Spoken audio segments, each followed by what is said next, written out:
A través de la Biblia, un análisis de la Biblia libro por libro que le ayudará a crecer espiritualmente. Estos estudios fueron diseñados por el Dr. J. Vernon McGee. Acompáñenos en este fascinante recorrido a través de la Biblia. La palabra de Dios. Haciendo lo correcto de la manera indebida.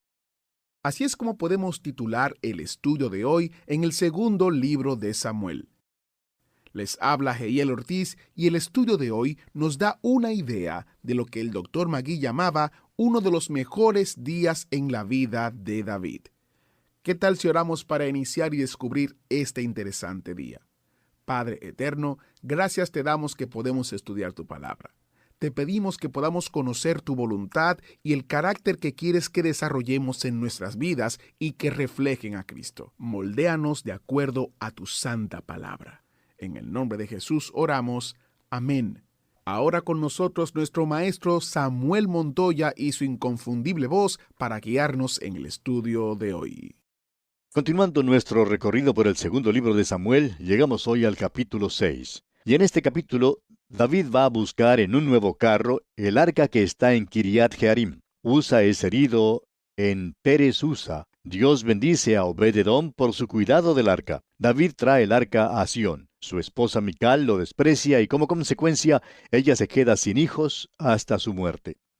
Este capítulo podríamos intitularlo Haciendo lo correcto de la manera indebida. Pues vemos aquí a David tratando de transportar el arca sobre un carro nuevo, aunque Dios había dado instrucciones explícitas en cuanto a su transporte. Los coatitas de la tribu de Leví debían llevar el arca sobre los hombros, según lo que tenemos en Números capítulos 3 al 7. Ahora Usa fue muerto porque él sabía muy bien que no debía tocarla. No tocar estaba incluido en las instrucciones de Dios en cuanto al arca. David trae luego el arca a su manera, según el versículo 13. Mical reprocha a David por su entusiasmo y devoción a Dios al traer el arca a Jerusalén. Suponemos que al decir que David hizo lo correcto en forma indebida, suponemos, repito, que esta sea otra manera de expresar aquel antiguo epigrama que dice, el resultado justifica los medios que se emplean, o comúnmente el fin justifica los medios. Ha habido muchas organizaciones e individuos que han usado esto como su filosofía de la vida. Ahora, no queremos sugerir que esta haya sido la filosofía de la vida de David, porque no lo fue. Pero en cuanto a este incidente particular aquí en el capítulo 6, es en verdad aplicable. Creemos que esta es una página de uno de los días más grandes en la vida de David. Supóngase que usted quisiera escoger el día más grande en la vida de David. ¿Qué día escogería usted? ¿Sería cuando Samuel echó el aceite de la unción sobre él cuando era un joven pastor? ¿O qué le parece el día cuando David mató al gigante Goliat? Ciertamente, su primer romance con Mical, la hija de Saúl, que le fue dada en casamiento, merece alguna consideración. Ahora quizá usted escoja el día cuando David escapó de Saúl. O es posible que escoja el día cuando Saúl murió, porque eso significó que David llegaría al trono. Puede ser que usted crea que fue el día cuando fue hecho rey sobre todo Israel. Ahora aún puede ser que usted sugiera que fue el día cuando cometió el pecado con Betsabé, o el día cuando su hijo Absalón se rebeló contra él y fue muerto. O quizá aún escogiera usted el día cuando su hijo Salomón fue ungido rey. Pues bien, todos estos fueron días grandes en la vida de este gran hombre David. Creemos que hay dos eventos que sobresalen más que los otros en la vida de David. Uno es el día cuando David llevó el arca de Dios a Jerusalén, que se registra aquí en el capítulo 6, y el otro evento es la intención de David de construir una casa para Dios que encontramos en el capítulo 7. Estos, probablemente, fueron los dos días más grandes en la vida de David. Ahora debiera mencionar aquí que el arca del pacto denotaba la presencia de Dios entre su pueblo. Y para quienes no se han familiarizado todavía con el plano del tabernáculo, les sugerimos que nos envíen una carta pidiendo las notas y bosquejos que ofrecemos porque en nuestro estudio del Éxodo hablamos ya de todo el mobiliario y su ubicación en el tabernáculo. Recuerde pues poner mucha atención al final del programa a la dirección que damos para que nos envíe su carta cuanto antes. En el atrio había el altar de holocaustos y el lavacro. El problema del pecado era solucionado allí. Luego había el lugar santo que contenía el candelero de oro, el altar de oro y la mesa de los panes de la proposición. Todos hablando de la adoración y la persona de Cristo. Luego, dentro del lugar santísimo estaba el arca del pacto y sobre ella el propiciatorio. Aquí era donde Dios se reunía con su pueblo. Creemos que el arca es la mejor descripción de Cristo que tenemos en el Antiguo Testamento. En realidad es la única descripción que Dios jamás ha pintado. Personalmente, no nos llama la atención las pinturas de Cristo, especialmente como lo han pintado los hombres de la Edad Media. En realidad, no tenemos indicio alguno sobre la apariencia física del Señor Jesucristo. Hay quienes dicen que era blanco, hay quienes dicen que era negro, y hay aún quienes dicen que era moreno. Bueno, creemos que su piel era de color bronce, pero no sabemos porque no se nos dice nada en cuanto a eso.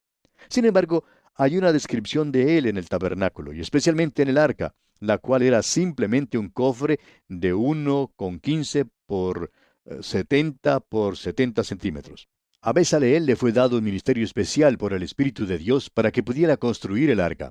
Denotó la presencia de Dios y hasta llegó a ser un obstáculo para Israel porque la miraron de una manera supersticiosa. Creían que había algún mérito en aquel cofre, cosa que no había. Simplemente era un símbolo, una descripción del Señor Jesucristo.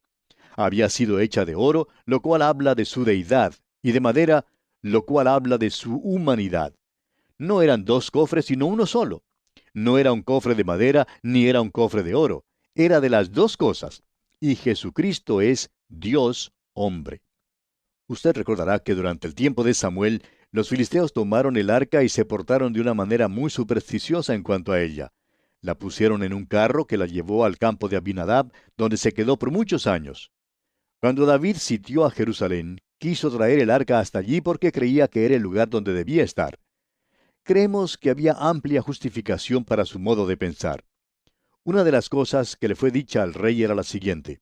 En Deuteronomio capítulo 16, versículo 16 leemos, «3 veces cada año aparecerá todo varón tuyo delante de Jehová tu Dios en el lugar que él escogiere, en la fiesta solemne de los panes sin levadura, y en la fiesta solemne de las semanas, y en la fiesta solemne de los tabernáculos.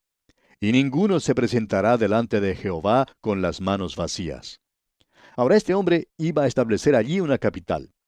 Cuando tomó a Jerusalén, la hizo la capital, pero el arca todavía estaba en Kiriat Jearim, ciudad que estaba a unos pocos kilómetros de Jerusalén. Ahora David tenía una pasión y un amor para Dios que raras veces se encuentra hoy en día. Y queremos ser sinceros. No acompañamos a quienes siempre critican a David. Solo deseamos que en nuestro propio corazón haya ese amor y pasión para con Dios que David tenía. Escuche usted lo que él dice en los Salmos, allá en el Salmo 9, versículo 1, por ejemplo. Te alabaré, oh Jehová, con todo mi corazón. Lo que David dijo, le fue posible decirlo de lo profundo de su corazón de una manera maravillosa. En el Salmo 108, versículo 1, pudo declarar, mi corazón está dispuesto, oh Dios, cantaré y entonaré salmos, esta es mi gloria. El Salmo 103, versículo 1 dice, bendice alma mía a Jehová, y bendiga todo mi ser su santo nombre. ¡Qué pasión y amor para con Dios tenía este hombre! Es por eso que quiso traer el arca de Dios a Jerusalén. Y eso es lo que tratará de hacer, como ahora lo veremos aquí en este capítulo 6. Pero no lo hizo de la manera correcta. El arca se menciona 15 veces en los primeros 17 versículos del capítulo 6. Después de leer esta porción, y esperamos que usted la lea, se dará cuenta que el tema es el arca del Señor. Parece que fue un tema bastante importante para David y para el Señor. Creemos que por lo menos 11 salmos fueron redactados acerca de este incidente. Creemos que el Salmo 123, por ejemplo, fue escrito acerca de la traída del arca a Jerusalén. Sin embargo, puede usted estar seguro de una cosa, y es que David no tenía ninguna superstición peculiar en cuanto al arca. Él sabía dónde estaba el Señor, y sabía que él no estaba en ese cofre. En el Salmo 123, versículo 1, David dice, «A ti alcé mis ojos, a ti que habitas en los cielos». David sabía dónde estaba su Dios, pero sabía que el acercamiento a Dios solo era posible por medio del arca, un tipo antiguo testamentario del Señor Jesús, el único mediador entre Dios y los hombres. Ahora hemos hecho esta introducción preliminar que en verdad es algo larga porque creemos que este es un capítulo importante. Ahora fíjese usted lo que David quería hacer. Leamos los primeros 4 versículos de este capítulo 6 del segundo libro de Samuel. David volvió a reunir a todos los escogidos de Israel, 30,000. Y se levantó David y partió de Baala de Judá con todo el pueblo que tenía consigo, para hacer pasar de allí el arca de Dios, sobre la cual era invocado el nombre de Jehová de los ejércitos, que mora entre los querubines. Pusieron el arca de Dios sobre un carro nuevo, y la llevaron de la casa de Abinadab, que estaba en el collado, y Usa y Ahío, hijos de Abinadab, guiaban el carro nuevo. Y cuando lo llevaban de la casa de Abinadab, que estaba en el collado, con el arca de Dios, Ahío iba delante del arca. Aquí es donde David se equivocó. Dios había dado instrucciones específicas en cuanto a la transportación del tabernáculo y su mobiliario, y David no siguió esas instrucciones. Alguien dirá, bueno, los filisteos se la llevaron así. Ahora, pero ellos eran indoctos. ¿Sabía usted, amigo oyente, que la luz crea responsabilidad? No vamos a disputar con usted en cuanto a los paganos en África, sino en cuanto a los paganos allí donde usted vive, en el pueblo suyo, porque ellos sí pueden escuchar el Evangelio y su responsabilidad es grande. Si usted vuelve su propia espalda a Jesucristo, amigo oyente, puede disputar en cuanto a los paganos todo lo que quiera, pero usted es perdido y condenado y juzgado y destinado al infierno eterno. Esa es la enseñanza de la palabra de Dios. Puede ser que no le guste, pero si no le gusta, amigo oyente, debe salir de este universo para irse a otro porque este es el universo de Dios y estas son las leyes de Él. Él ha dictado las leyes y dice que así es. David, pues, está llevando el arca de otra manera que la que le ha sido indicada. La sacó de la casa de Abinadab, y Usa y Ahío guiaban el carro nuevo sobre el cual fue puesta el arca. Ahora, en el libro de Éxodo, las instrucciones para el transporte del arca explican que tenía 4 anillos sobre ellas, 2 en cada lado. Por estos anillos se introducían unas varas. En la marcha a través del desierto, los coatitas ponían el arca sobre sus hombros llevándola así. David simplemente no siguió las instrucciones de Dios. Y a veces nos preguntamos, ¿por qué es que Dios no busca un mejor instrumento que yo, por ejemplo? ¿Y por qué no escribe el mensaje del Evangelio en el cielo? Pero Jesucristo ha de ser llevado a través del mundo hoy en día sobre los hombros de los que son de Él. Esa es la manera de Dios de hacer las cosas hoy en día, y así las hacían durante los tiempos de David. Pero David se equivocó, y por eso se hallarán apuros, así como el pueblo de Dios hoy en día se halla en dificultades cuando yerra. Leamos ahora el versículo 5 de este capítulo 6 del segundo libro de Samuel. Y David y toda la casa de Israel danzaban delante de Jehová con toda clase de instrumentos de madera de haya, con arpas, salterios, panderos, flautas y címbalos. David era músico, y por supuesto que lleva el arca a Jerusalén con mucha música. Continuemos con los versículos 6 y 7. Cuando llegaron a la era de Nacón, Usa extendió su mano al arca de Dios y la sostuvo porque los bueyes tropezaban. Y el furor de Jehová se encendió contra Usa, y lo hirió allí Dios por aquella temeridad, y cayó allí muerto junto al arca de Dios.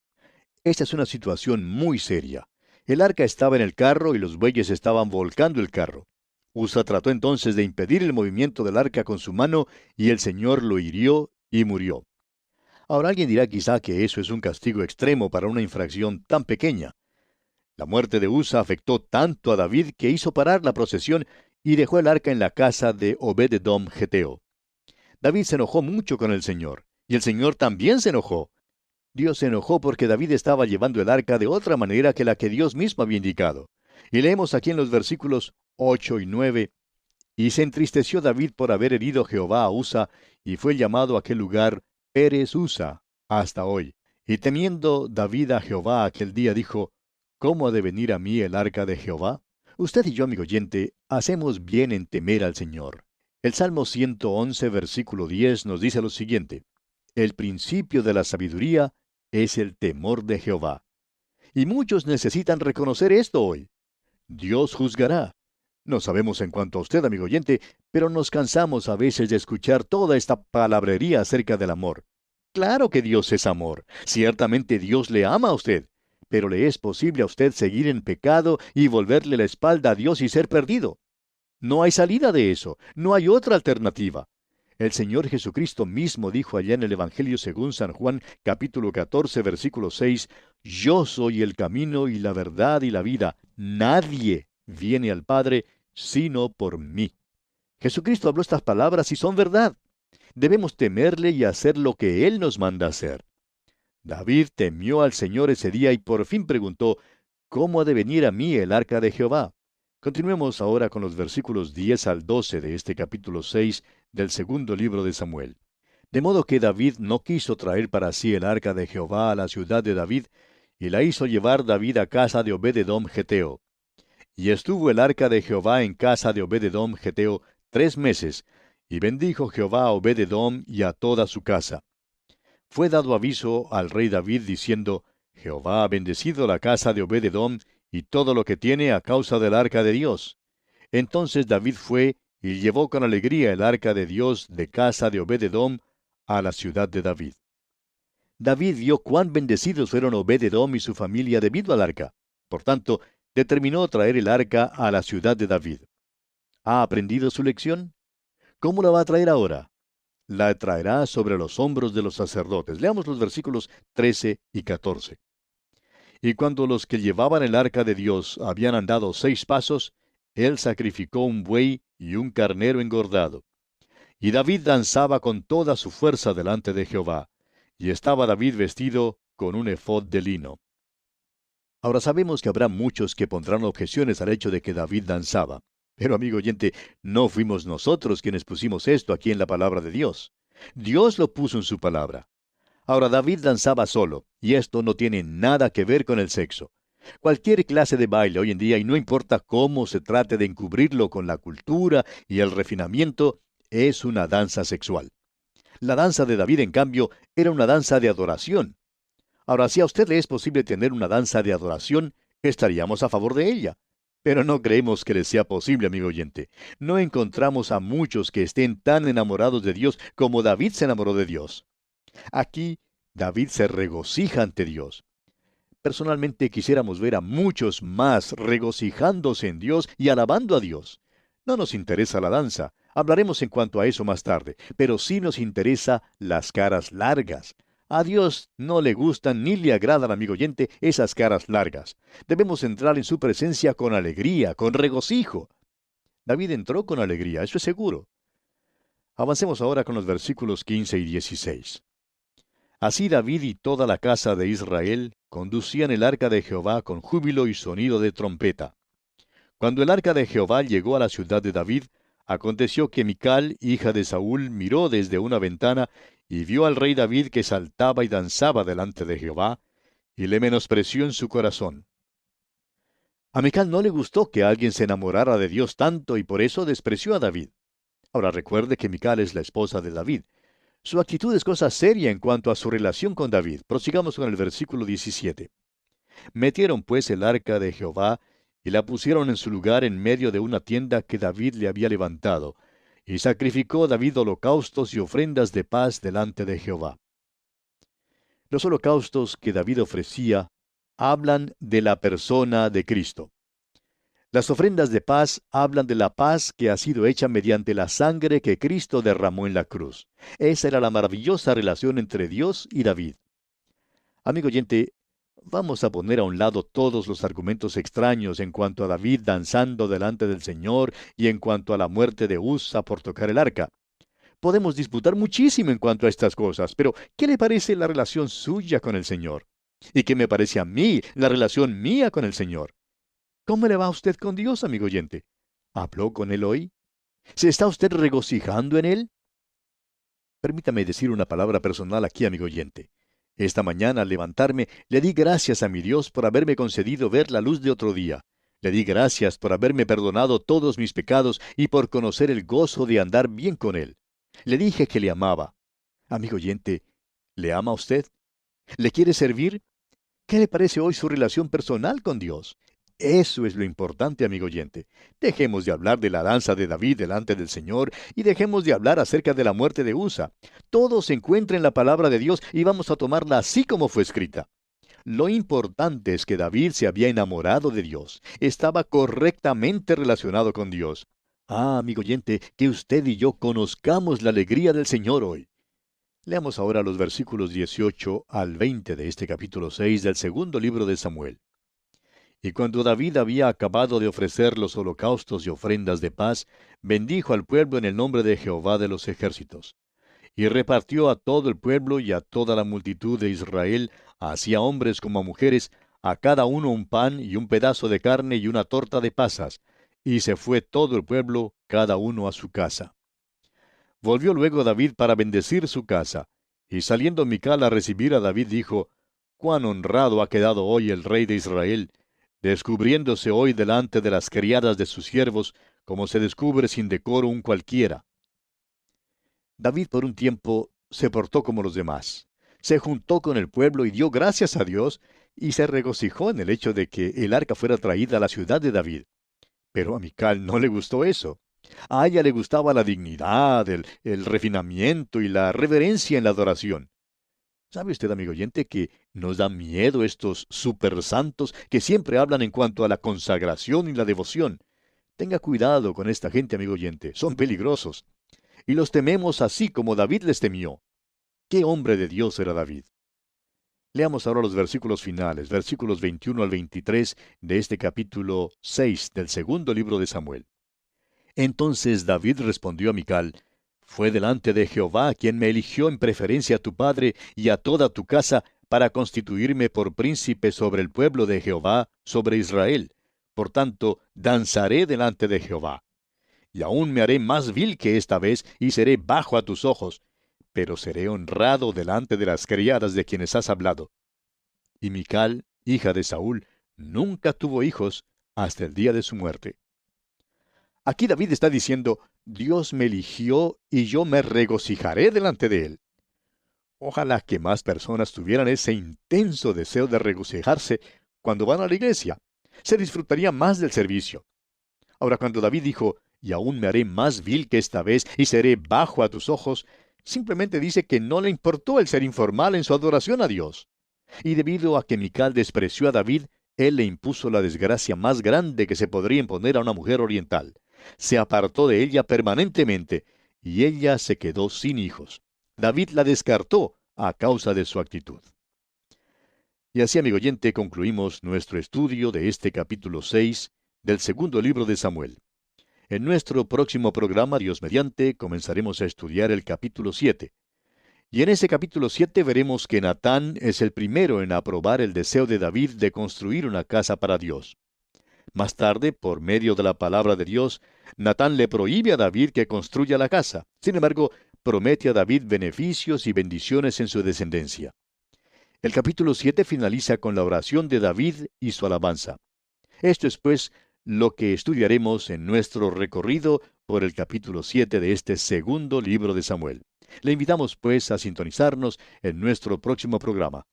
Será, pues, hasta entonces, amigo oyente, quiera Dios bendecirle ricamente.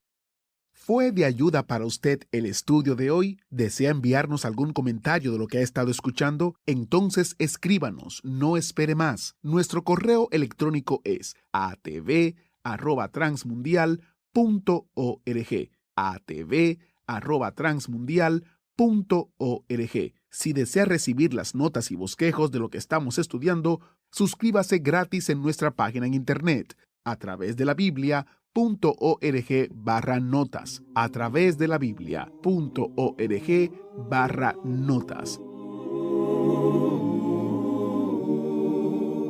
Hemos llegado al final por el día de hoy. Díganos, ¿fue de ayuda para usted el estudio de hoy? ¿Desea enviarnos algún comentario acerca de lo que ha estado escuchando? Entonces escríbanos, no espere más. Si desea recibir las notas y bosquejos de lo que estamos estudiando, suscríbase gratis en nuestra página en internet a través de la Biblia.org/notas. A través de la Biblia.org/notas. Si desea escuchar nuevamente el programa o si se perdió alguno de ellos, visite a través de la Biblia.org.